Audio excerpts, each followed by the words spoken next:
오늘 말씀 보겠습니다. 마가복음 10장 32절부터 41절 말씀입니다. 예루살렘으로 올라가는 길에 예수께서 그들 앞에 서서 가시는데 그들이 놀라고 따르는 자들은 두려워하더라. 이에 다시 12제자를 데리시고 자기가 당할 일을 말씀하여 이르시되 보라, 우리가 예루살렘에 올라가노니 인자가 대제사장들과 서기관들에게 넘겨짐에 그들이 죽이기로 결의하고 이방인들에게 넘겨주겠고 그들은 능욕하며 침뱉으며 채찍질하고 죽일 것이나 그는 3일 만에 살아나리라 하시니라. 세베대의 아들 야고보와 요한이 주께 나와 여짜오되 선생님이여, 무엇이든지 우리가 구하는 바를 우리에게 하여 주시기를 원하옵나이다.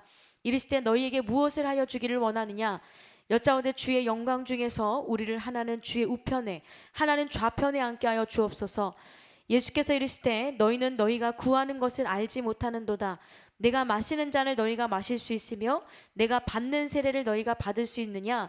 그들이 말하되 할 수 있나이다.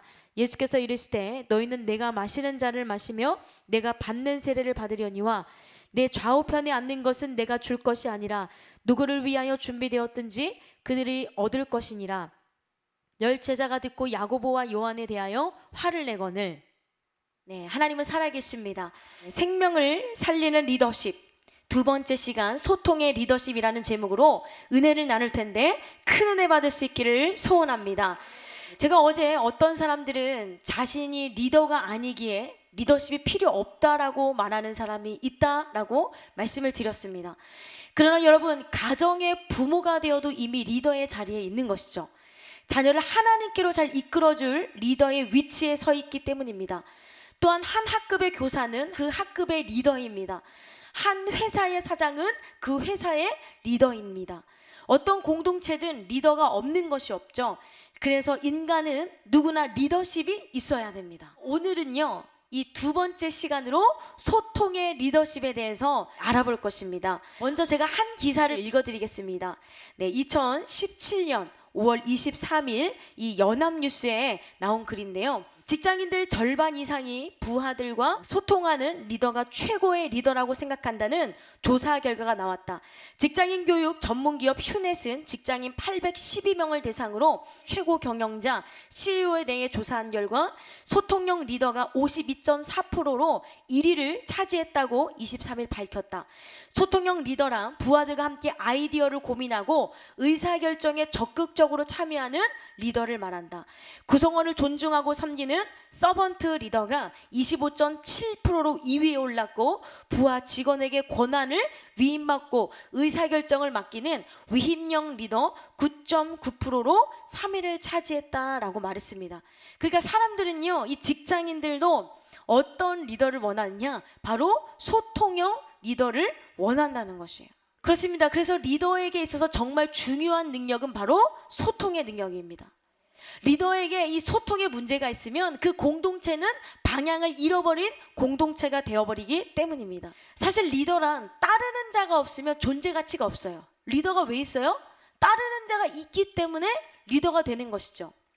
자신을 따르는 자가 있으려면 리더로서의 자질과 힘이 있어야 하는데 그 리더로서의 자질 중 하나가 바로 무엇입니까? 소통 능력이라는 거예요.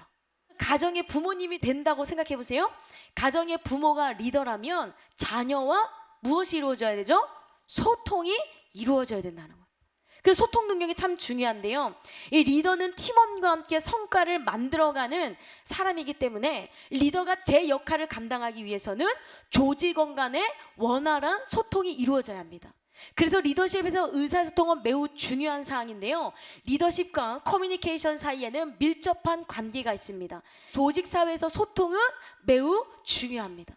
소통은 리더와 팀원 간의 부드러운 관계를 만드는데요. 그리고 이 소통은 팀원들 간의 행복 지수에 큰 영향을 끼칩니다. 그래서 이 팀원들이 행복하기 위해서는 리더와 팀원들 간의 소통이 필요한 거예요.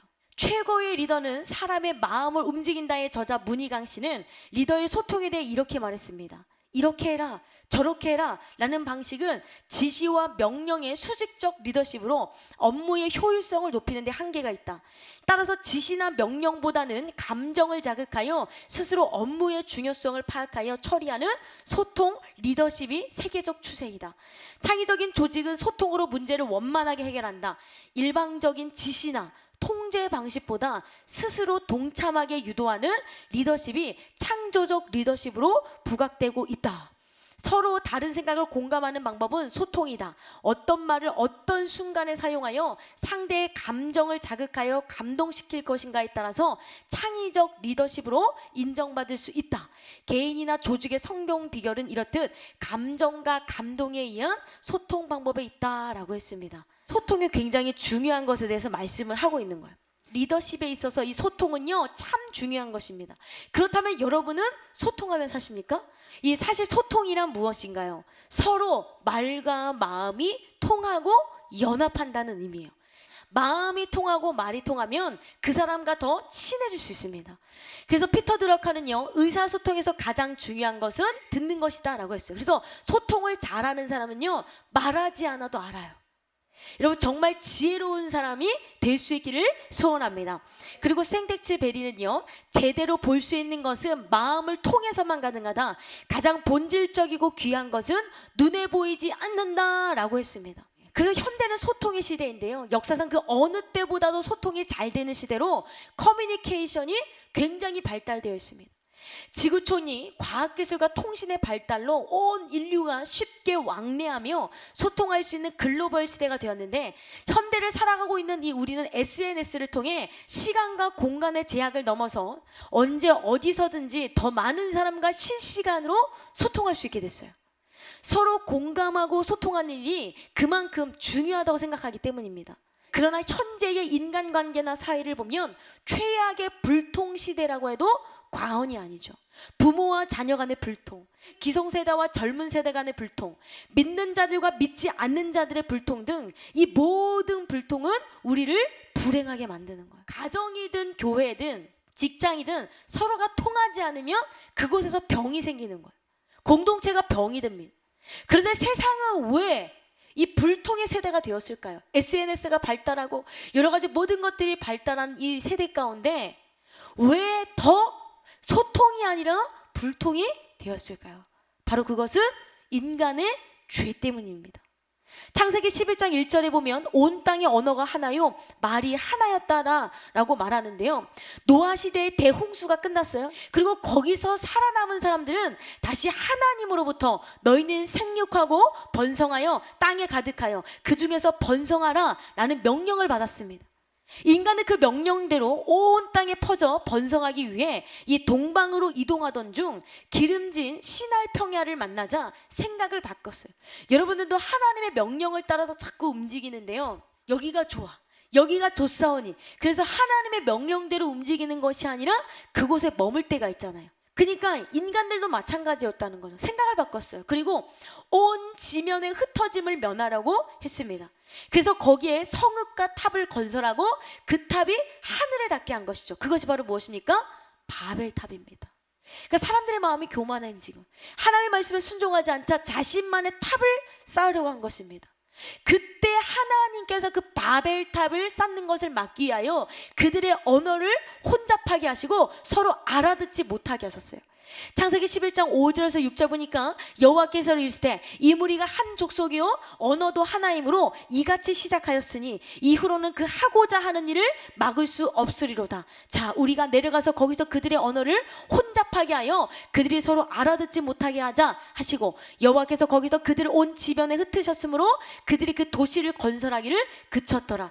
그러므로 그 이름을 바벨이라 하니 이는 여호와께서 거기서 온 땅의 언어를 혼잡하게 하셨음이니라. 여호와께서 거기들 그들을 온 지면에 흩으셨더라. 그렇습니다. 바로 죄가 불통을 만들었어요.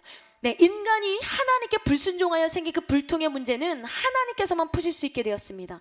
아무도 불통의 문제는 해결할 수 없게 되었어요. 그렇다면 하나님은 누구를 통해 소통의 문제를 해결하기 원하십니까? 바로 예수 그리스도십니다. 에베소서 2장 14절 보니까 그는 우리의 화평이신지라 둘로 하나를 만드사 원수된 건 곧 중간에 막힌 담을 자기 육체로 하시고 예수 그리스도는 모든 인간 사이의 소통에 주로 오셨어요. 그래서 오직 예수 안에서만 소통의 역사가 일어날 수 있습니다. 불통과 불화와 갈등이 그칠 수 없는 사람들 사이에서도 예수님만 만나면 소통이 되는 거예요. 그래서 소통의 문제에 대한 명확한 답과 모델은 바로 예수 그리스도이십니다. 여러분, 우리는 그 예수님을 통해서 어떻게 소통해야 되는지 알아야 돼요. 첫 번째, 예수님은요 경청을 잘하셨습니다. 여러분, 말하는 것보다 중요한 것은 듣는 것입니다. 예수님께서 대화 중 침묵하실 때가 있었는데 그 이유는 경청하기 위해서예요. 듣기 위해서 침묵하시는 거예요. 예수님은 가르치시기만 한 것이 아니라 아픈 자들의 아픔과 사정을 먼저 들으셨어요. 그래서 소통할 때 듣는 것은 상대방의 마음을 여는 열쇠인 줄로 믿습니다. 상대방의 이야기를 들어주는 것만으로도 많은 상처를 치유하고 마음의 위로를 얻을 수 있기 때문이죠. 그러니까 여러분, 잘 경청하기 위해서는요 우리는 그 사람에 대한 사랑의 마음이 있어요. 여러분, 십자가는 하나님 사랑, 이웃 사랑이에요. 내가 백날 24시간 기도 열심히 하고 내가 예배를 잘 드리는데 이웃의 말을 다 듣지 않아. 그러면 그건 아무 소용이 없는 거예요. 그래서 여러분, 예배 시간을 통해서 하나님, 내게 사랑이 없기 때문에 사랑의 마음을 허락하셔서 이웃의 말을 잘 경청할 수 있는 소통의 능력을 허락하여 주시옵소서. 여러분, 우리는 이렇게 기도해야 된다는 거예요. 두 번째, 예수님은 어떻게 소통하셨냐면요, 예수님은 진실되고 솔직하게 말씀하셨어요. 예수님은 자신의 죽음의 소식이 제자들에게 큰 근심을 주며 혼란을 일으키실 것을 아셨지만 숨기지 않고 말씀하셨어요. 누가복음 18장 31절에서 34절 보니까 예수께서 12제자를 데리시고 이르시되, 보라, 우리가 예루살렘으로 올라가노니 선지자들을 통하여 기록된 모든 것이 인자에게 응하리라. 인자가 이방인들에게 넘겨져 희롱을 당하고 능욕을 당하고 침뱉음을 당하겠으며 그들은 채찍질하고 그를 죽일 것이나 그는 3일 만에 살아나리라 하시되, 제자들이 이것을 하나도 깨닫지 못하였으니 그 말씀이 감추었으므로 그들이 그 이르신 바를 알지 못하였더라.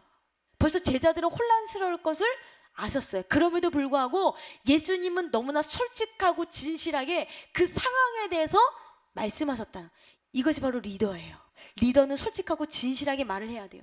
사실 대화와 소통에서 가장 중요한 것은 정직과 진실입니다.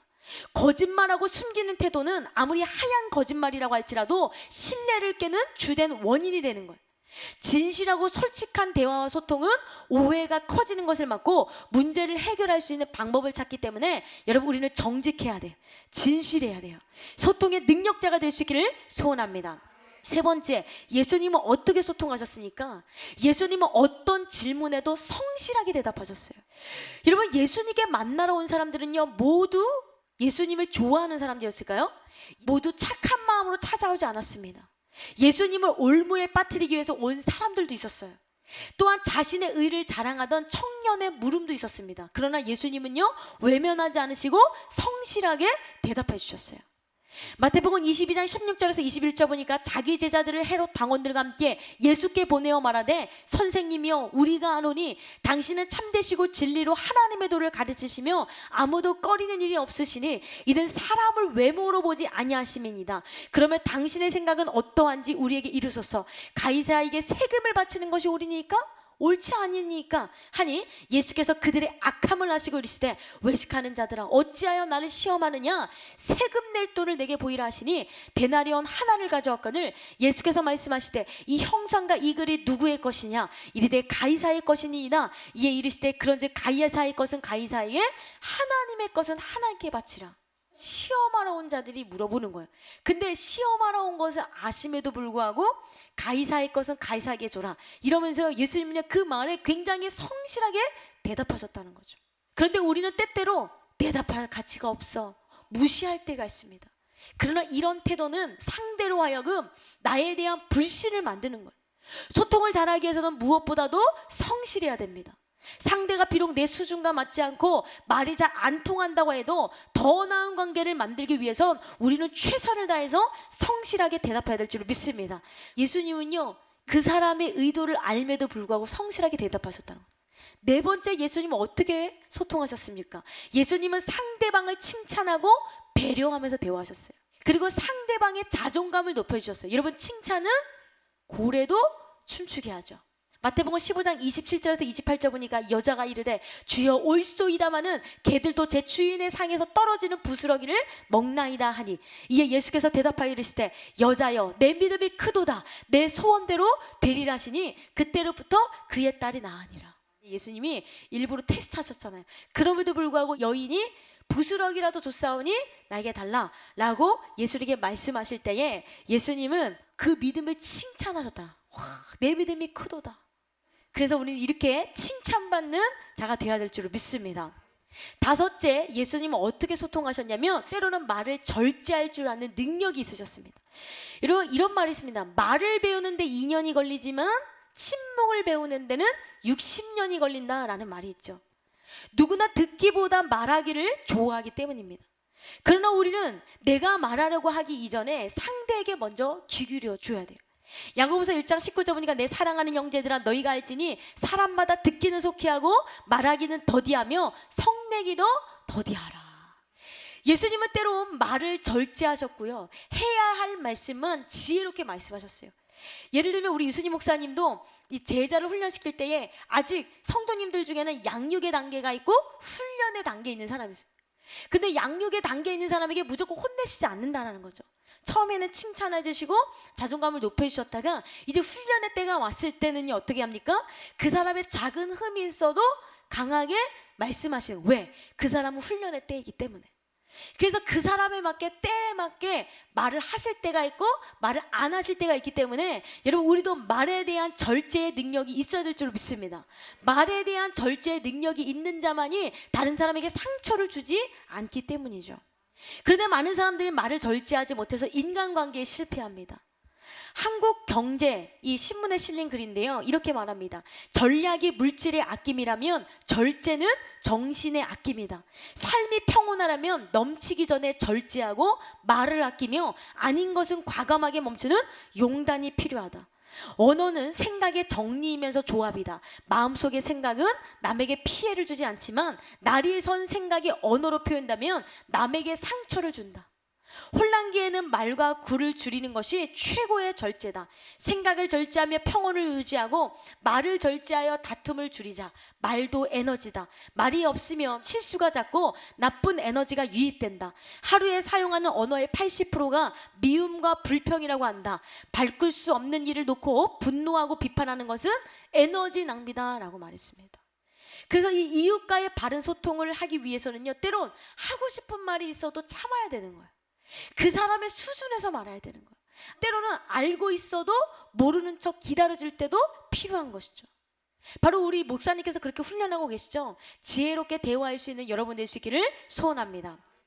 하나님과의 소통이 안 되는 사람은요, 이웃과의 소통이 이루어지지 않아요. 우리 예수님께서 늘 하나님과 교통교제하셨죠. 그리고 성령의 인도를 받았기 때문에 위기 상황 가운데서도 유연히 대처해 나가신 거예요. 그런데 많은 사람들이 소통을 잘하기 위해서 세상적인 방법을 찾아갑니다. 소통에 대한 책을 찾아보고요, 소통에 대한 강연을 듣습니다. 그리고 소통에 대한 자료를 통하여 불통을 해결해 보려고 합니다. 그런데 불통의 원인은 그곳에 있지 않다라는 거죠. 아무리 말을 잘해도요, 하나님과의 불통을 이루는 사람들은 진정한 소통 능력을 행하지 못하는, 리더들도 마찬가지죠. 소통 있는 리더십을 소유하기 위해서는 먼저 하나님과의 소통을 이룰 줄 알아야 돼요. 하나님과의 그 소통이 잘 이루는 사람, 예수님처럼 소통을 잘 이룰 수 있는데요, 그래야 팀원들을 하나님의 능력으로 인도할 수 있기 때문인 것이에요. 아무리 좋은 리더십이 있다 한들 하나님과의 교제를 이루지 못하는 사람은 성령의 인도를 따라 성도를 하나님께로 인도하지 못하는 거예요. 하나님과의 소통을 먼저 잘 이루어야 이웃과의 소통이 이루어지는데, 하나님과의 소통을 잘 이루기 위해서는 우리는 예배에 집중해야 될 줄 믿습니다. 여러분, 예배는 무엇입니까? 바로 하나님과 소통하는 시간이에요. 예배 안에 있는 뭐예요? 기도, 말씀, 이 모든 봉사, 혼자 하는 것이 아니라 하나님과 소통하며 하는 것이죠. 예를 들어 이순희 목사님께서 찬양할 때 하나님과 교제하시면서 찬양하시는데요, 사랑합니다 나의 예수님, 사랑합니다 주만이요.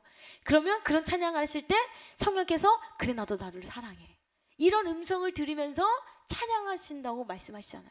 그래서 이 예배는요, 일방적으로 내가 찬양하고 기도하는 시간이 아니라 하나님과 소통하면서 이루어지는 시간이 바로 이 예배 시간이라는 거예요. 그렇습니다. 하나님은 이 예배 시간에 저와 여러분과 소통, 즉 교제하고 싶어 하시는 거예요. 호세아 6장 6절 보니까 나는 인애를 원하고 제사를 원하지 아니하며 번제보다 하나님 하는 것을 원하노라. 요한복음 17장 3절 보니까 영생은 곧 유일하신 참 하나님과 그가 보내신 자 예수 그리스도를 아는 것이니이다. 골로새서 1장 10절 보니까 주께 합당하게 행하며 범사에 기쁘시게 하고 모든 선한 일에 열매를 맺게 하시며 하나님 아는 것에 자라게 하시고 라고 말씀하고 있는데, 아는 것에 자라게 하시고, 여기서 알다 라는 말은요, 지식뿐만 아니라 확신하다, 이해하다, 인정한다 라는 의미를 함께 가지고 있습니다. 즉 교제와 연합의 의미를 가지고 있는 거죠. 그래서 하나님을 아는 것은 하나님과 친밀함을 이루는 거예요. 하나님을 아는 것은 하나님과 교제하는 거예요. 그리고 주님과 연합하는 것이죠. 구약 성경에서는 교제라는 말을 하바르라고 하는데요, 그것은 바로 결합한다, 쌓아 올린다, 동맹한다 등의 의미를 가지고 있습니다. 이 말은 서로 교제하는 것을 말하는데, 신약 성경에서 교제에 해당하는 단어는 코이노니아와 메토케인데, 코이노니아는 교통하다, 교제하, 분배, 우종 등의 의미로 상호 교리를 표현하는 말입니다. 고린도전서 10장 16절 보니까 우리가 축복하는 바 축복의 자는 그리스도의 피에 참여함이 아니며 우리가 떼는 떡은 그리스도의 몸에 참여함이 아니냐라고 말하는데, 이 참여하는 것이 아니냐, 우리가 지금 예배에 참여한다라고 말하시는데, 여기서 참여한다라는 것은요 그냥 구경한다라는 말이 아닙니다. 영적으로 예수님과 서로 파트너가 되는 연합을 의미하는 거예요. 이처럼 하나님께서는 피조물을 우리와 소통하며 함께하기를 원하시는데요, 포도나무 가지가 줄기에 붙어 있어야 살듯이 그리스도인은 예수님과 소통해야만 살 수 있는 거예요. 그럴 때 우리는 열매 맺는 삶을 살 수 있습니다. 요한복음 15장 4절에서 6절 보니까요, 내 안에 거하라 나도 너희 안에 거하리라. 가지가 포도나무에 붙어있지 아니하면 스스로 열매를 맺을 수 없음 같이 너희도 내 안에 있지 하면 그러하리라. 나는 포도나무요 너희는 가지라. 그가 내 안에 내가 그 안에 거하면 사람이 열매를 많이 맺나니 나를 떠나서는 너희가 아무것도 할 수 없음이라. 사람이 내 안에 거하지 아니하며 가지처럼 밖에 버려져 마르나니 사람들이 그것을 모아다가 불에 던지느니라. 내가 막 주의를 엄청 많이 했어요. 내가 막 주의 능력을 엄청나게 행했어요. 막 기적을 행했어요. 그런데 하나님과 교제함이 없다면, 하나님과 붙어있지 않는다면 그것은 아무것도 아니라는 거예요. 우리는 열매 맺는 삶을 살아야 될 줄 믿습니다. 근데 그 열매 맺는 삶을 살기 위해서는 하나님과 하나가 되어야 되고요, 주님과 친밀함을 이루어야 된다는 거예요. 오늘 본문은요, 소통의 대가이신 이 예수님께서 불통하고 있는 그 제자들과 대화하고 있는 장면이에요. 예수님은 제자들에게 당신이 당하게 될 순한 예고를 하시고 계시는데요, 나는 이 세상을 구원하기 위해서 난 죽을 거야. 굉장히 심각한 상황입니다. 그런데 그 와중에 제자들의 대답은 굉장히 황당했습니다. 예수님의 제자들은요 불통을 이루고 있는 거예요. 그렇다면 제자들이 예수님과 대화할 때에 불통했던 이유는 무엇인지 알아볼 텐데요, 첫 번째, 마음 안에 자신의 욕심을 내려놓지 못했기 때문이에요. 내 안에 저 사람과 대화하기 위해서는요, 내 마음을 내려놔야 돼요. 내 선입견을 내려놔야 돼요. 그리고 내가 하고자 하는 말을 내려놔야 돼. 그래야 그 사람의 말을 들을 수 있고 그 사람과 소통할 수 있어요. 내 마음에 하고 싶은 말이 가득 차 있어. 숨은 불순한 의도가 있어요. 그렇다면 그 대화는 소통이 이루어집니까? 이루어지지 않는다라는 거죠. 혹시 여러분의 모습은 아니십니까? 오늘 예수님께서는요 예루살렘으로 올라가서 대제사장과 서기관들에 의해 이방인에게 넘겨져 채찍질을 당하고 죽임을 당할 것을 말씀하십니다. 마가복음 10장 33절에서 35절 보니까 보라 우리가 예루살렘에 올라가노니 인자가 대제사장들과 서기관들에게 넘겨짐에 그들이 죽이기로 결의하고 이방인들에게 넘겨주겠고 그들을 능욕하며 침뱉으며 채찍질하고 죽일 것이나 그는 3일 만에 살아나리라 하시니라. 이 말씀하세요. 심각한 말씀이죠. 그래서 내가 능욕을 받을 거야, 내가 채찍을 받을 거야. 그래서 능욕하다, 채찍질하다, 침뱉다, 죽이다 라는 이 네 가지 동사는 미래 시제로 사용되고 있습니다. 이것은 순환을 코앞에 둔 예수님께서 곧 당신이 당하게 될 고난의 사실을 제자들에게 좀 더 확증적으로 예고하셨음을 강조하기 위함입니다. 또한 본문은요, 네 개의 동사를 모두 카이라는 단어로 연결해서 각각의 동작이 계속 진행되고 있는 과정임을 나타내고 있는데요, 이는 그 상황을 현장에서 보는 것 같은 긴장감을 불러일으킵니다. 마가는 임박한 예수의 죽음이 어떠한 과정을 밟게 되는지 마태보다 구체적으로 실감나게 표현하고 있는 거예요. 누가복음에서도요, 희롱을 받는다라는 표현까지 덧붙임으로 예수님이 그들에게 치욕을 당하게 될 것을 보다 더 강조하고 있습니다. 그러니까 예수님은 마치 영화를 보듯이 실감나게 말하고 있는 거예요. 이렇게 심각한 말씀을 하고 있는데 베드로와 요한은 무엇이라 대답했습니까? 마가복음 10장 35절 보니까 세베대의 아들 야고보와 요한이 주께 나와 여짜오되 선생님이여 무엇이든지 우리가 구하는 바를 우리에게 하여 주시기를 원하옵나이다. 주님, 내가 구한 것을 이루어 주세요. 뭐 이런 말을 하고 있는 거예요. 이들의 생각은 온통 자신의 뜻, 자기밖에 없어요. 여러분, 우리는 자기 애를 내려놔야 돼요. 자신을 내려놔야 돼요. 그래야 하나님과도 소통을 이룰 수 있어요. 자신들의 영광을 구하는 데만 관심이 있고 하나님의 뜻에는 관심이 없는 거예요. 그저 내일, 내가 먹고 사는 거, 내가 잘 되는 거, 여기에만 집중이 되어 있다는 거죠. 여기에서 예수님께 직접 청탁한 주체에 대해서 마태와 마가의 기록의 차이가 있습니다. 마가는 세베대의 두 아들 야고보와 요한으로 기록된 반면 마태는 세베대의 아들들의 어머니로 기록하였는데, 그러나 이는 관점의 차이일 뿐 무수는 아니에요. 즉 세베대의 아들의 어머니는 혼자 예수님께 나온 것이 아니고 그녀의 아들들을 데리고 왔어요. 마태복음 20장 20절에서 21절 보니까 그때 세베대의 아들의 어머니가 그 아들들을 데리고 예수께 와서 절하며 무엇을 구하니 예수께서 이르시되 무엇을 원하느냐 이르되 나의 이 두 아들의 주의 나라에서 하나는 주의 우편에 하나는 주의 좌편에 앉게 명하소서. 어머니가 말하는 거예요. 그리고 세베대의 어머니가 두 아들의 강한 열망을 대신하여 전한 것뿐입니다. 그럼에도 불구하고 오늘 본문에서는 굳이 마가가 야고보와 요한이 직접 요청한 것처럼 기록한 것은 무엇보다도 예수님과 함께 동고동락하고 있음에도 제자들조차 예수님의 뜻을 깨닫지 못하는 영적 무지를 강조하기 위해서 오늘 본문에 기록되어 있어요. 예수님과 3년 동안 먹었습니다. 3년 동안 같이 마셨습니까? 예수님을 보면서 기적과 치유를 다 경험했습니다. 그런데요, 누구보다도 예수님과 가까이 있었던 그 예수님의 제자들은 예수님의 대화의 의미를 깨닫지 못하는 불통을 이루고 있는 거예요. 그러니까 예수님의 마음이 좋으셨을까요? 엄청 답답하셨을 거라, 마음이 아프셨을 거라는 거죠. 예수님과 함께 동고동락하고 있음에도 제자들은 그것을 몰랐어요. 그 영적 무지했기 때문이에요. 마태복음 20장 22절 보니까 예수께서 대답하여 이르시되 너희는 너희가 구하는 것을 알지 못하는도다 내가 마시려는 잔을 너희가 마실 수 있느냐 그들이 말하되 할 수 있나이다. 왜 이런 일이 벌어졌습니까? 제자들 마음 안에 있는 자신의 영광과 욕심을 버리지 못했기 때문에. 여러분, 우리는 하나님의 영광을 위해서 한다라고 말하면서도 내 안에 나도 모르게 내 욕심이 있을 때가 있어요. 주의 영광을 위해서 합니다. 어쩌면 그것이 거짓말일 수도 있다는 거죠. 왜? 예수님의 제자들조차도 그랬으니까. 우리는 죄된 본성을 갖고 있기 때문에 나도 모르게 하나님의 영광이 아닌 나의 영광을 구할 때가 있고요, 나도 모르게 나의 욕심을 구할 때가 있습니다. 그렇기 때문에 오늘 저와 여러분, 날마다 죽음으로 말미암아 나의 욕심과 나의 영광을 내려놓을 수 있는 저와 여러분이 되어야 될 줄 믿습니다. 그렇다면 우리가 주님과 소통하기 위해서는 어떻게 할까요? 이 욕심을 내려놓기 위해서는 마음을 비워야 한다. 여러분, 악기는 공명통이라는 것이 있는데요, 그 공명통이란 무엇입니까? 현의 진동에 공명하여 그 음을 강화시키는 현악기의 통, 바이올린이나 기타 등의 몸통을 이루는 부분으로 흔히 구멍이 뚫려 있어요. 여러분, 기타 보면 이 동그랗게 뚫려 있죠. 그게 바로 공명통입니다. 울림통이라고도 합니다. 사람에게는 이 공명통이 있는데 그것은 마음을 뜻해요. 마음. 사람은 마음을 비워야 좋은 소리가 납니다. 마음을 비우면 참된 소리가 난다는 뜻이에요. 마음을 비워야 참된 대화를 할 수 있다는 거죠. 상대방의 말을 왜곡하지 않고 그대로 받아들이기 위해서는 빈 마음이 필요해요. 그런데 마음을 비우라는 것은 아무 생각하지 말아라, 그냥 말할 때 멍 때려라, 딴 생각해라.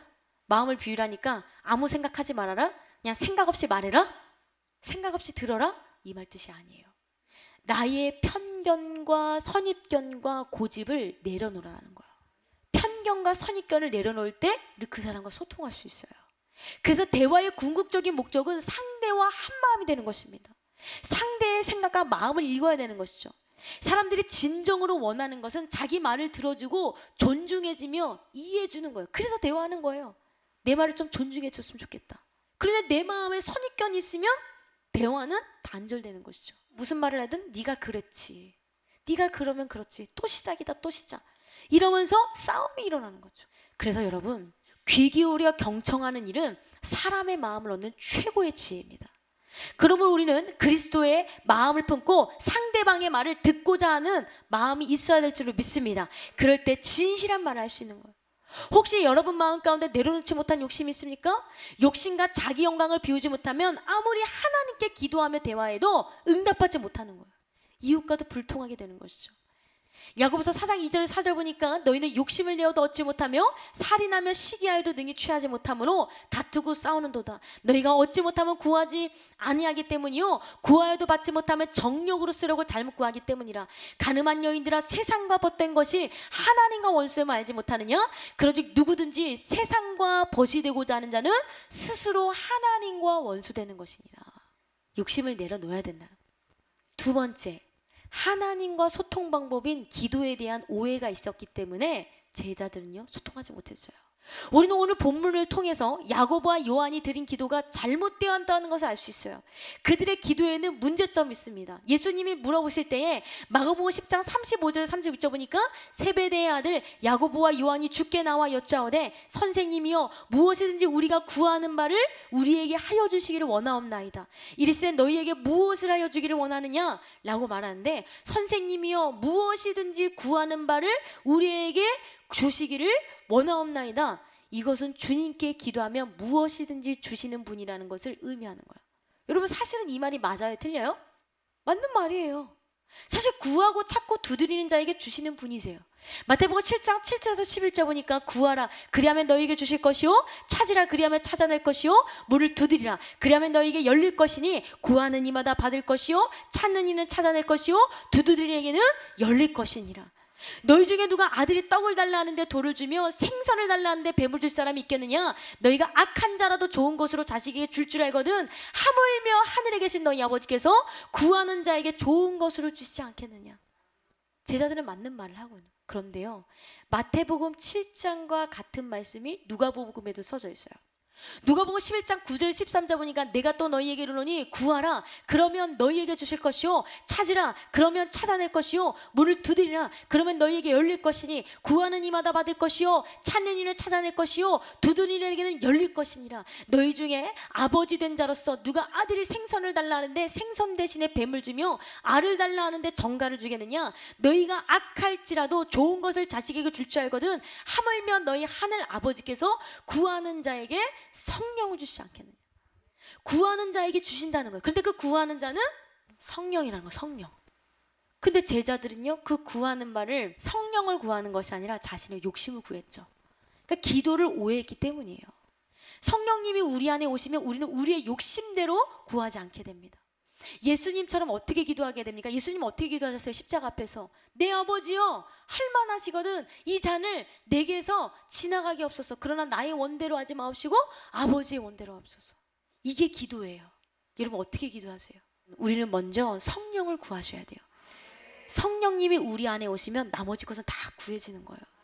근데 아무리 먹을 거 구해서 먹을 거 다 있고 돈 구해서 돈 다 얻는다고 할지라도 내 안에 성령이 없으면 아무것도 아니라는 거죠.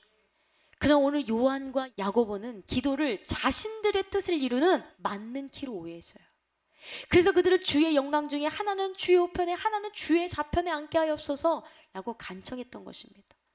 야고보서 4장 2절 3절 보니까 너희는 욕심을 내어도 얻지 못하며 살인하며 시기하여도 능히 취하지 못함으로 다투고 싸우는도다. 너희가 얻지 못하며 구하지 아니하기 때문이요 구하여도 받지 못하며 정욕으로 쓰려고 잘못 구하기 때문이라. 그래서 기도는 무엇입니까? 하나님과의 대화입니다. 대화를 통하여 상대방의 뜻을 알 수 있듯이 우리가 하나님과 대화하면 하나님의 뜻을 알 수 있고 하나님과 소통할 수 있습니다. 그러나 기도가 하나님과의 대화임에도 불구하고 일방적으로 기도하면 하나님과 소통할 수 없어요. 나만 주여라고 외치는 게 아니라 우리는 음성을 들을 줄 알아야 돼요. 누구의 음성? 하나님의 음성. 일방적으로 기도하면 하나님과 소통할 수 없죠. 따라서 우리의 기도가 바뀌지 않으면 주님의 뜻을 알 수 없고 주님과 소통을 이루지 못하고 이웃과도 소통을 이루지 못하는 거예요. 지금까지 여러분이 자신의 뜻과 생각으로 일방적으로 기도했다면 이제는 자신의 기도에 하나님의 뜻이 무엇이든지 귀담아 들을 줄 아는 능력이 있을 수 있기를 소원합니다. 즉 말하는 기도만 하는 것이 아니라 듣는 기도를 해야 되는 거예요. 사람과의 대화도 마찬가지라고 했죠. 나만 말하는 것이 아니라 들을 줄도 알아야 된다고. 시편 95편 7절 보니까 그는 우리의 하나님이시요 우리는 그가 기르시는 백성이며 그의 손이 돌보시는 양이기 때문이라 너희가 오늘 그의 음성을 듣거든. 요한복음 10장 27절 보니까 내 양은 내 음성을 들으며 나는 그들을 알며 그들은 나를 따르느니라. 그러면 여러분의 기도는 어떻습니까?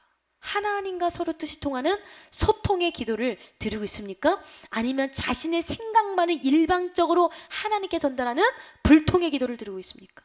또한 세 번째, 제자들이 소통하지 못한 이유는요, 하나님의 영광을 가로채려고 하는 교만이 있었기 때문에. 여러분, 교만을 내려놔야 돼요. 오늘 주님께서는 십자가에 못 박혀 돌아가실 것을 말씀하셨는데 야고보와 요한은 주의 나라에서 높은 자리를 차지하게 해달라고 했죠. 하나는 주의 우편에 다른 하나는 왼편에 각각 앉게 해달라고 간청했던 것은 그들이 교만했다는 것을 의미해요.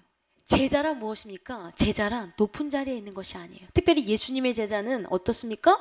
높은 자리에 있는 사람이 아니라 낮은 자리에 있어야 되는 사람이에요. 그래서 우리 이순희 목사님도 제자를 훈련시킬 때 가장 중요한 것은 겸손이다라고 말씀하세요. 아무리 네가 다 잘한다고 할지라도 교만하면 하나님 사용하시지 않는다. 그러나 아무것도 못한다고 할지라도 그 사람이 겸손하면 사용하신다는 거예요. 그래서 잘하는 것이 중요한 것이 아니라 우리는 먼저 겸손해야 돼요. 그래서 제자란 높은 자리에 올라가야 하는 것이 아닙니다. 제자는 낮은 자리로 내려가야 되는 사람이죠. 그러나 예수님의 제자들은 높은 마음을 품고 있었기 때문에 주님과 소통할 수 없었습니다. 왜냐하면 예수님은 낮은 자리에 계시기 때문이죠.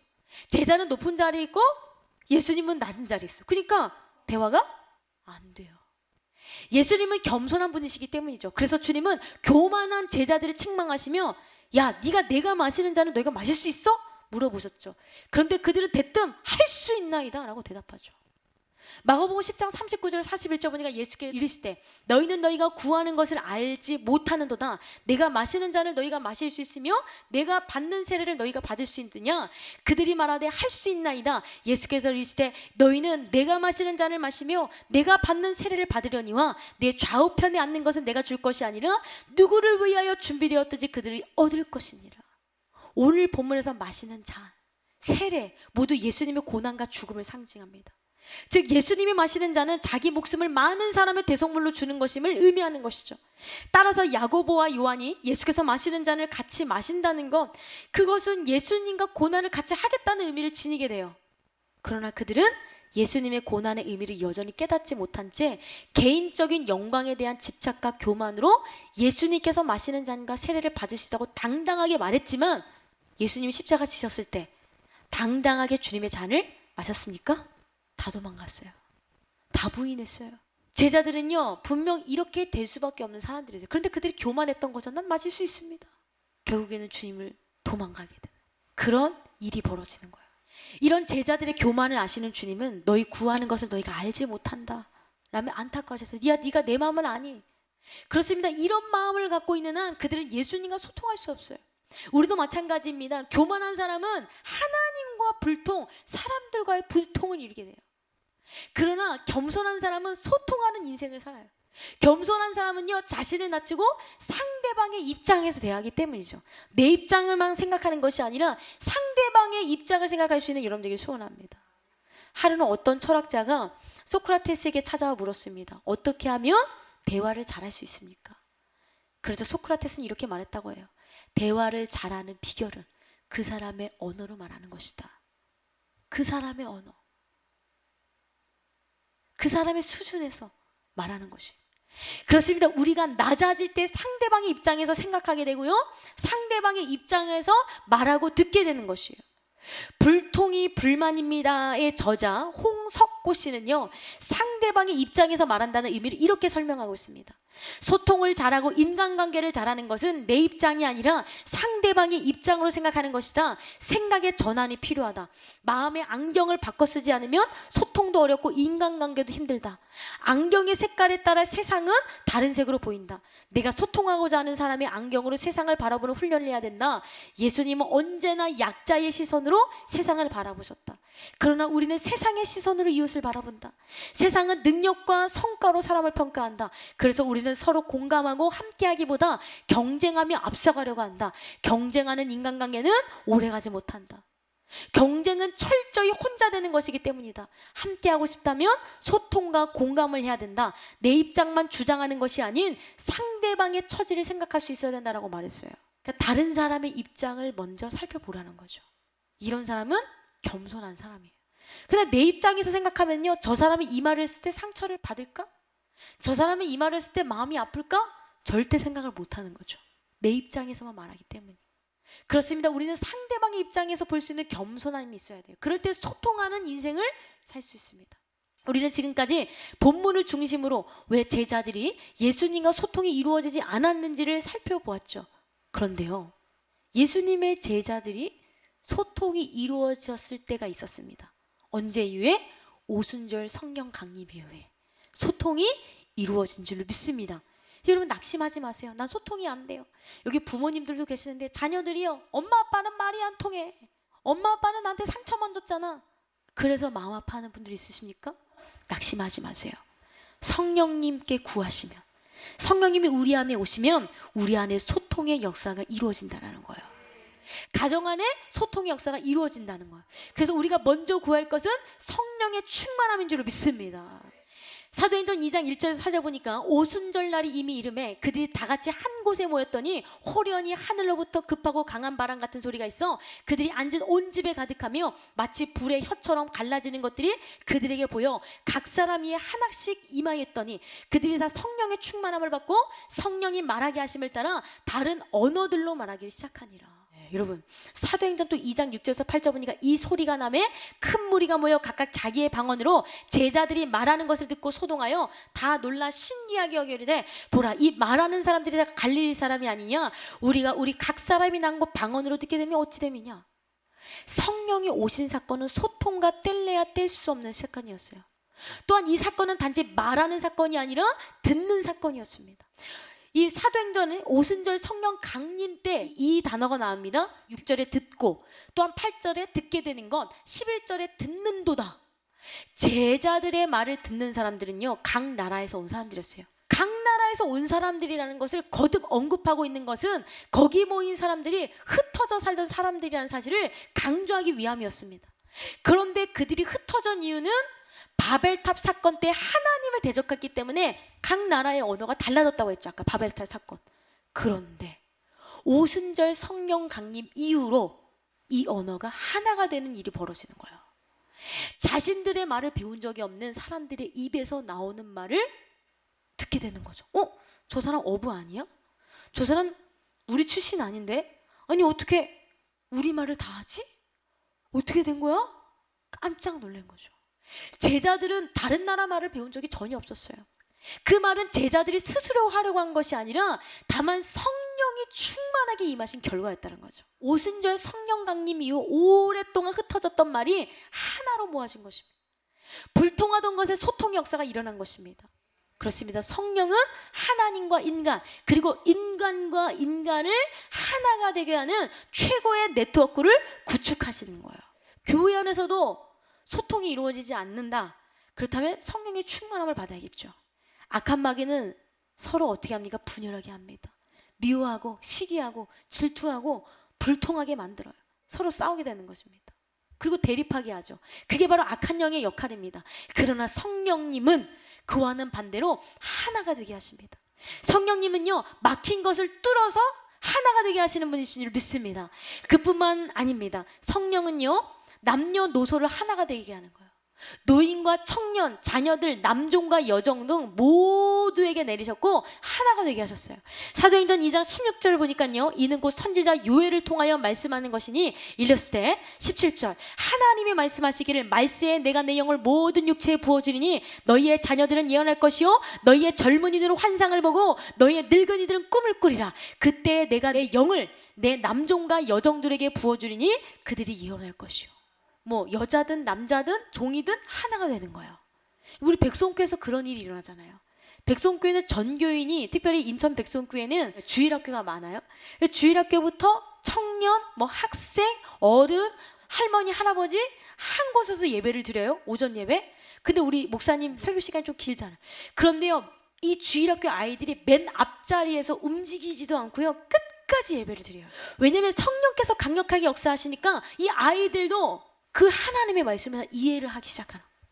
그래서 그 아이들이 헌금 봉투에 헌금 제목을 쓰는데요, 뭐 부모님 말씀 잘 듣게 해주세요 이런 정도가 아니라 성령 충만을 허락하여 주시옵소서. 기도 제목이 나는 죽고 예수로 살게 해주시옵소서. 기도 제목이 이래요. 어렸을 때부터 이렇게 영성 훈련을 받는 그 아이들, 커서는 얼마나 멋진 친구들이 될까, 여러분 기대가 되지 않습니까? 여러분, 그래서요, 성령의 충만함을 받아야 될 줄로 믿습니다. 그러므로 성령 안에서 소통하지 못할 사람은 아무도 없어요. 갈라디아서 3장 28절 보니까 너희는 유대인이나 헬라인이나 종이나 자유인이나 남자나 여자나 다 그리스도 예수 안에서 하나이니라. 모든 사람 다 하나라는 거죠. 그러니까 영이 하나이기 때문에 성령이 통하면 하나가 되는 거예요. 그렇습니다. 보혜사 성령은 우리가 불통을 극복하고 소통할 수 있게 도우십니다. 성령은 언어뿐만 아니라 우리의 모든 삶을 소통할 수 있도록 도와주세요. 그래서 성령이 임하시는 곳에는 소통의 역사가 일어나는 거예요. 소통케 하는 성령은 우리가 불통의 삶을 단절하고 소통의 삶으로 나아가도록 도와주십니다. 그러므로 우리는 소통케 하시는 성령의 인도하심에 따라 우리 기독교인들은요, 소통하는 사회가 될 수 있도록 나아가야 돼요. 하나님, 이 나라가, 이 대한민국이 대통령과 국민이 소통하게 하시고 하나가 될 수 있도록 도와주시옵소서. 이 땅의 교회의 목회자들과 성도들이 하나가 될 수 있도록 도와주시옵소서. 회사의 리더와 그 리더를 따르는 팀원들이 하나가 될 수 있도록 도와주시옵소서. 여러분, 우리 이렇게 기도해야 돼요. 초대교회의 놀라운 소통의 역사를 일으키신 성령께서 오늘 우리에게도, 우리 사회에도 그 위대한 소통의 역사를 다시 한번 일으켜 주실 줄로 믿습니다. 그리고 우리는 성령 안에서 소통하는 법을 훈련받아야 돼요. 여러분, 사실은요, 대화도 훈련이더라고요. 훈련받지 못하면요, 똑똑하고 좋은 사람이라고 할지라도요, 소통하는 법을 몰라요. 그렇죠? 하나님과 소통하는 것, 그리고 이웃과 소통하는 법을 훈련받아야 됩니다. 그 훈련이 쉽지 않을 수도 있습니다. 그래도 소통하려고 해야 되는 거예요. 그렇지 않으면 세상 사람들에게 복음을 전할 수 없어요. 왜냐하면 우리는 365일 교회 다니는 사람이잖아요. 근데 365일 교회 안 다니고 술 마시고 힘들면 춤추러 다니고 예배를 전혀 안 드리는 사람과 예배를 매일 드리는 사람과 소통을 시작한다고 생각해 보세요. 대화가 잘 될까요? 대화가 안 되는 경우가 많아요. 그리고 우리는 일요일을 주일이라고 하고 뭐 헌금 뭐 이런 말들을 하는데 그 사람은 주일이 뭐야? 헌금은 왜 드려? 뭐 그냥 대화가 되지를 않는 거예요. 그렇기 때문에 우리는 그 사람을 전도하기 위해서도 겸손한 마음으로 소통할 줄 아는 능력이 필요한 거죠. 그래서 소통을 잘하는 사람은요, 전도도 잘해요. 소통을 잘하는 사람은요, 부서를 맡겨도 잘 이끌어갑니다. 왜? 막 대화가 통할 수 있게 하기 때문에. 그래서 여러분, 따라서 하겠습니다. 소통도 훈련이다. 훈련받는 여러분 되기를 소원합니다. 미국 어느 교회에 있었던 이야기입니다. 어느 주일에 목사님이 예배를 인도하다 보니까 어떤 여자 교인이 리본이 달린 태가 큰 모자를 쓰고 좌석 중앙에 앉아 있는 것이 보였어요. 목사님은 집사님 한 분을 불러서 저 모자를 쓴 교인에게 가서 예배할 때는 모자를 벗는 것이 예의입니다 라고 일러주라 라고 했습니다. 집사님은 그 교인에게 가서 조심스럽게 말했습니다. 성도님, 하나님께 예배를 드릴 때는 모자를 벗는 것이 예의입니다. 모자를 좀 벗어주시겠습니까? 그런데 그 사람이 너무 감사해하는 거예요. 왜 그럴까요? 그 모습이 이상해서 목사님 물어봤어요. 아니, 왜 감사해합니까? 그분의 대답입니다. 제가 이 교회에 출석한 지 6개월쯤 되었는데 그동안 아무도 제게 말을 걸어주지 않았습니다. 그런데 오늘 당신이 처음으로 저에게 이야기를 걸어주셔서 너무도 감사했던 것입니다. 여러분, 사람들은요 다 이렇게 외로워해요. 이 땅에 많은 사람들은요 힘들어해요. 그런데 그런 사람들과 소통하기 위해서는 무엇이 필요합니까? 관심이 필요해요. 사랑이 필요한 거죠. 그렇기 때문에 우리는 어떻게 되면 소통하기 위해서는 그 사람에 대한 관심이 필요합니다. 자녀와 좀 대화를 잘 이루게 하기 위해서는 자녀에 대한 관심, 자녀가 무엇을 원하는지, 자녀의 마음이 지금 왜 아픈지, 자녀가 왜 지금 힘들어하고 있고 왜 반항하고 있는지, 여러분 그 마음에 대해서 관심 가져야 소통할 수 있죠. 근데 아무런 관심이 없으면 자녀들은 막 영혼이 죽어가고 있고 자녀들은 막 방황하고 있는데 부모님은 모르는 거예요. 그래서 저도 목회자 자녀로 태어났잖아요. 저희 아버지가 목사님이신데 물론 엄청 많이 사랑해 주셨고 저를 이끌어 주셨어요. 그래서 굉장히 제가 존경했습니다. 그럼에도 불구하고 아버지 굉장히 바쁘셨어요. 바쁘셨기 때문에 저에 대한 아픔에 대해서 아버지에게 진솔하게 대화했던 적이 별로 없었던 것 같아요. 왜? 아빠는 성도님들과 더 많이 대화하셔야 되고 아빠는 교회 일이 바쁘니까 아버지와의 진정한 대화를 하지 못하니까 제 마음은 골마가기 시작하는 거예요. 그리고 그때부터요 부모님과 대화하는 게 너무 어렵더라고요. 부모님과 대화하는 게 어려우니까 친구 관계에서도요 그냥 겉핥기식, 그냥 뭐 밥 먹었어? 뭐 잘 있었어? 어머 그랬대, 이런 대화는 하지만 정말 그 친구와의 깊은 대화를 하지 못하더라고요. 제가 진솔하게. 왜냐면 제 마음에 벽이 있어요. 벽. 내가 왜 그럴까? 근데 다 그렇게 사니까 다 그렇게 살잖아요 대부분. 안 그런 사람들도 있지만. 그런데요 제가 영혼의 샘에 와서 이순희 목사님을 통해서 말씀을 듣는데 제 안에 상처와 벽이 발견되기 시작해요. 내가 왜 대화가 되지 않을까? 내가 왜 소통이 되지 않을까? 아, 내가 힘든 일이고 아픈 일이 있을 때 누군가와 대화할 수 있는 사람이 없었구나.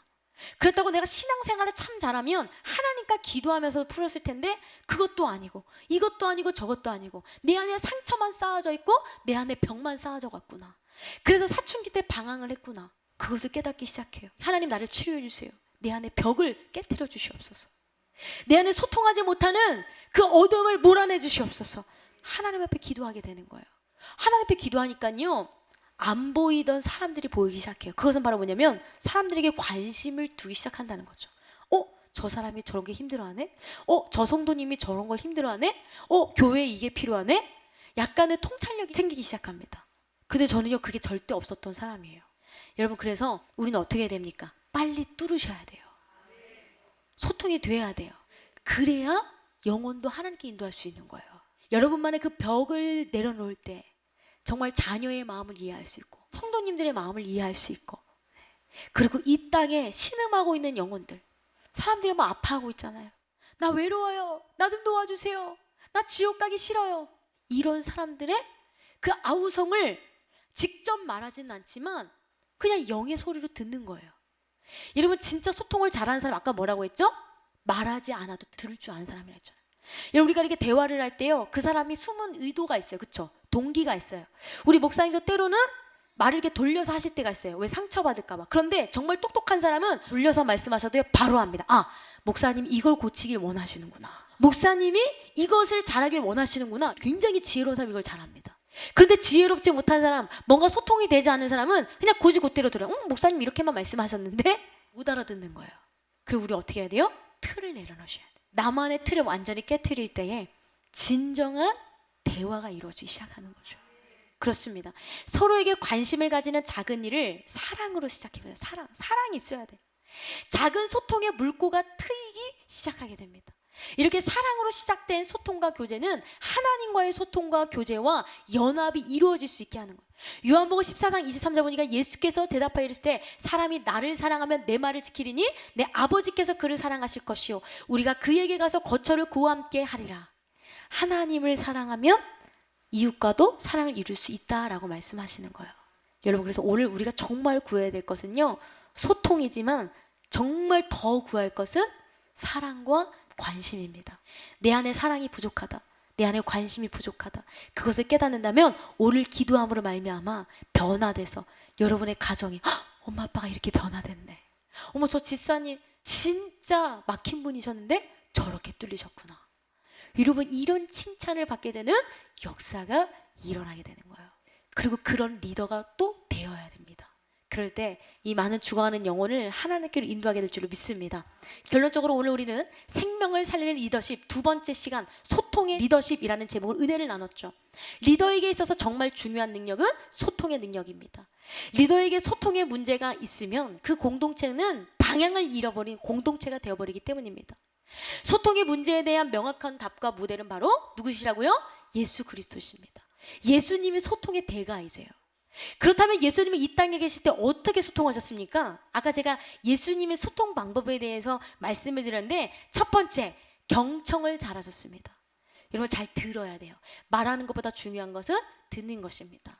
두 번째, 예수님은 진실되고 솔직하게 말씀하셨어요. 부모님이 자녀를 혼내야 될 때가 있어요. 그럴 때가 있잖아요. 근데 얘 상처받으니까 그냥 넘기자, 아우 귀찮다, 이러고 진실되고 솔직하게 말해주지 않으면 이 아이는 커서 아주 나쁜 아이가 될 수가 있겠죠. 그러나 지금은 아프고 힘들어도 솔직하고 진실하게 말해주면 이 아이는 변화된다는 거예요. 그리고 예수님은요, 어떤 질문에도 성실하게 대답하셨어요. 자신에게 온 사람들이 자기를 무너뜨리려고, 예수님을 시험하려고 온 사람들의 그런 질문에도 엄청나게 성실하게 대답하셨어요. 여러분, 우리는 이 겸손을 배워야 됩니다. 네 번째, 예수님은 상대방을 칭찬하고 배려하면서 대화하셨습니다. 여러분, 칭찬은 누구도 춤추게 한다고요? 고래도 춤추게 합니다. 그렇기 때문에 어떻게 됩니까? 우리는 예수님과 같이 대화하기 위해서는요, 막 그 사람 막 칭찬도 해주고, 김선주 전사님 이걸 되게 잘해요. 막 칭찬해주고, 막 격려 잘하고, 자존감을 막 높여주고, 막 이러면서 대화를 하니까 그 사람은 신이 나가지고 막 대화를 하기 시작해요. 네, 때로는 이런 스킬도 있어야 됩니다. 이게 바로 리더예요, 리더. 그렇다면 제자들이 예수님과 다르게 불통했던 이유는 무엇일까요? 첫 번째, 마음 안에 자신의 욕심을 내려놓지 못했기 때문에. 욕심을 내려놓지 못하면 선입견과 편견으로 대화하기 시작하기 때문에 대화가 이루어지지 않습니다. 두 번째, 하나님과의 소통인 방법인 기도에 대한 오해가 있었기 때문입니다. 세 번째, 하나님의 영광을 가로채려고 하는 교만이 있었기 때문에. 그런 교만이 있어서 하나는 좌편에 하나는 우편에 앉게 하옵소서, 이런 말도 안 되는 이야기를 예수님께 하게 되는 것이죠. 우리도 이런 마음이 있을 수도 있어요. 그렇기 때문에 우리는요, 예수님의 제자들이 성령 충만을 받아서 소통의 대가가 되었듯이 오늘도 성령의 충만함을 받아서 소통의 대가로 변화돼서 많은 영혼을 주께로 인도할 수 있는 리더자가 될 수 있는 여러분 되기를 주님의 이름으로 축원합니다. 내가 주인 삼은 모든 것, 내 욕심 내려놓고 내 교만 내려놓고 하나님과 소통하리라, 그리고 이웃과 소통하리라, 이런 마음으로 찬양하겠습니다.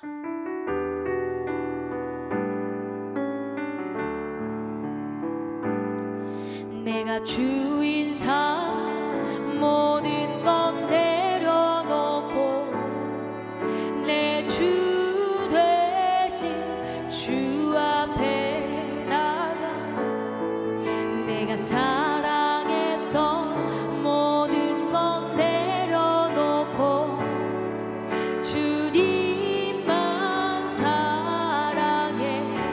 내가 주인 삼은 내 생각 내려놓고, 내가 주인 삼은 모든 것 내려놓고 내 주 대신 주 앞에 나가, 내가 사랑했던 모든 것 내려놓고 주님만 사랑해. 주 사랑 거친 풍랑에도 주 사랑 거친 풍랑에도 깊은 바다처럼 나를 잠잠게 해. 주 사랑 내 영혼의 반석, 그 사랑 위에 서리. 주 사랑, 주 사랑 거친 깊은 바다처럼 나를 잠잠게 해. 주 사랑 내 영혼의 반석, 그 사랑 위에 서리. 주님의 음성을 듣기 원합니다. 주의 음성을 내가 들으니 사랑한다 말이세.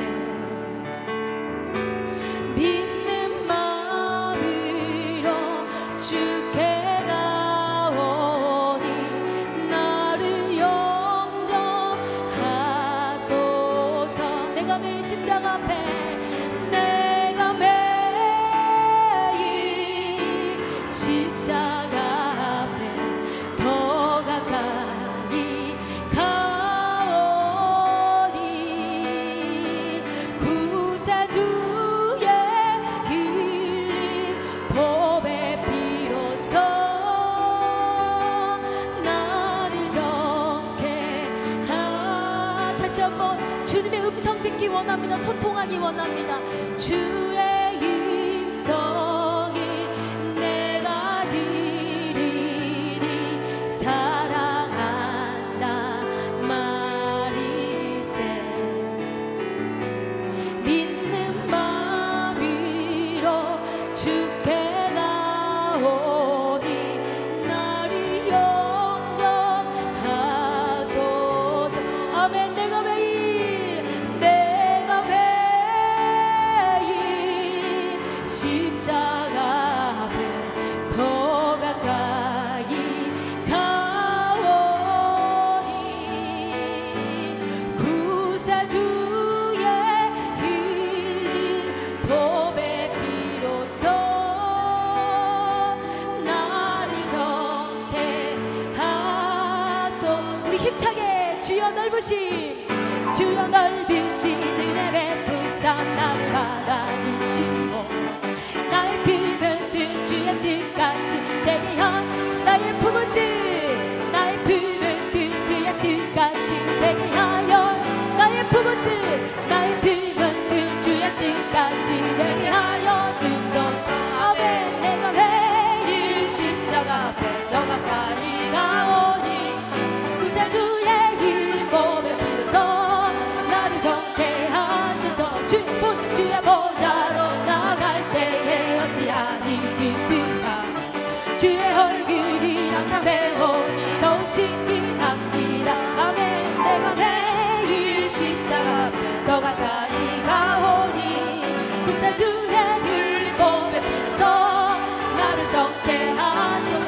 우리 구주의 넓은 사랑이 증명할 자 없으며 주가 주시는 참된 기쁨도 헤아릴 수 없도다. 아멘. 내가 매일 십자가 앞에 더 가까이 가오니 구세주의 흘린 보배 피로써 나를 정케 하소서. 내가 매일 십자가 앞에 더 가까이 가오니 구세주의 흘린 보배 피로써 나를 정케 하소서. 나의 죄를 씻기는 나의 죄를 씻길 예수의 피밖에 없네. 다시 성케 하기로 예수의 피밖에 없네. 예수의 흘린 피 나에게 하고 귀하고 귀하다. 예수의 피밖에 없네. 나를 정케 하기는 예수의 피밖에 없네. 사죄하는 증거도 예수의 피밖에 없네. 예수의 흘린 피 나에게 하오니 귀하고 귀하다. 예수의 피밖에 없네. 나의 죄 속하기는 예수의 피밖에 없네. 나는 목도 없도다. 예수의 피밖에 없네. 예수의 흘린 피 나에게 하오 귀하고 귀하다. 예수의 피밖에 없네. 평안함과 소망이 예수의 피밖에 없네. 나의 의는 이것뿐 예수의 피밖에 없네. 예수의 흘린 날 희게 합니다. 희게 하고 귀하고 귀하다. 예수의 피밖에 없네. 영원토록 내 할말 예수의 피밖에 없네. 나의 참리 제목이 예수의 피밖에 없네. 예수의 흘린 피 나에게 하오니 귀하고 귀하다. 예수의 피밖에 없네. 예수의 흘린 피 나에게 하오니 귀하고 귀하다. 예수의 피밖에 없네. 예수의 흘린 피 나에게 하오니 귀하고 귀하다. 예수의 피밖에 없네. 예수의 흘린 피 나에게 하오니 귀하고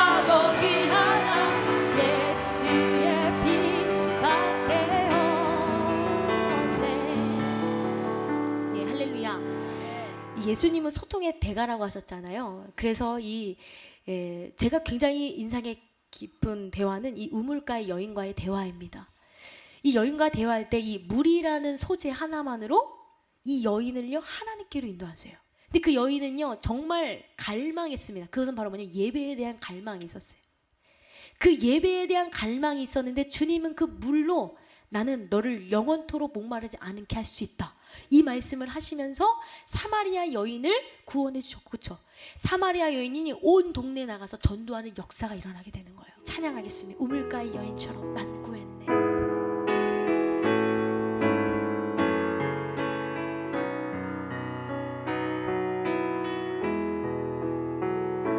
우물가의 여인처럼 난 구했네. 헛되고 헛된 것들을 그때 주님 하신 말씀 내 삶의 왕 생수를 마셔라. 오 주님 채우소서. 나의 잔을 높이 듭니다. 하늘 양식 내게 채워주소서. 넘치도록 채워주소서. 많고 많은 사람들이 찾았었네. 헛되고 헛된 것들 주와 내가 죽인 몸에 세상 것과 남 비길 수 없네. 오 주님, 오 주님 채우소서. 나의 잔을 높이 듭니다. 하늘 양식 내게 채워주소서. 넘치도록 채워주소서. 내 친구여, 내 친구여 거기서 돌아오라. 내 주의 넓은 품으로 우리 주님 너를 반겨. 우리 주님 너를 반겨. 그 넓은 품에 안아주시리.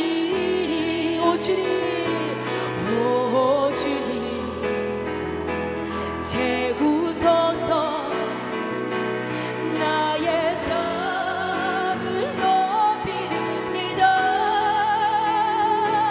하늘 양식 내게 채워주소서.